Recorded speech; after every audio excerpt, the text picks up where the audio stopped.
अस्सलाम वालेकुम वरहमतुल्लाहि वबरकातुहू। एक औरत कहती है कि शादी के 17 साल बाद मैं इस नतीजे पर पहुंची कि मर्द खुदा की खूबसूरत तरीन मखलूक है। वो अपनी जवानी को अपनी बीवी बच्चों के लिए कुर्बान करता है। ये वो हस्ती है जो पूरी कोशिश करता है कि इसके बच्चों का मुस्तकबिल खूबसूरत और अच्छा बने, लेकिन इस कुर्बानी के बदले हमेशा उसकी सरजनिश की जाती है। अगर कभी फ्रेशमेंट के लिए घर से बाहर कदम रखे तो बेपरवाह, और अगर घर में रहे तो सुस्त और बेकार। अगर बच्चों को गलती की वजह से डांटे तो वहशी, अगर बीवी को नौकरी से रोके तो मुतकब्बिर और रौब जमाने वाला। अगर माँ से दिलजोई करे तो माँ का लाडला, अगर बीवी से प्यारी बातें करे तो बीवी का मुरीद।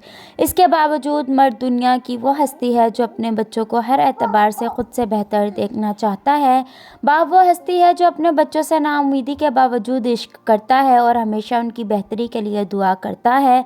बाप वो हस्ती है जो अपने बच्चों की अजियतों को बर्दाश्त करता है जब वो इसकी कदमों पर कदम रखकर खेलते हैं और जब बड़े होकर बाप के दिल पर कदम रखते हैं। बाप वो हस्ती है जो अपनी बेहतरीन सरबत, बल्कि जो कुछ उसके पास है, अपनी औलाद को बख्श देता है। अगर माँ औलाद को 9 महीने पेट में उठाती है तो बाप पूरी ज़िंदगी अपनी फ़िक्र दिमाग में लिए फिरता है।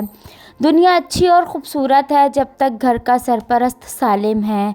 फ्रेंड्स, वीडियो अच्छी लगे तो चैनल को सब्सक्राइब करें, बेल आइकन को प्रेस करें ताकि आने वाली हर नई वीडियो के नोटिफिकेशंस आपको मिलते हैं नेक्स्ट वीडियो में। तब तक के लिए अल्लाह हाफिज़।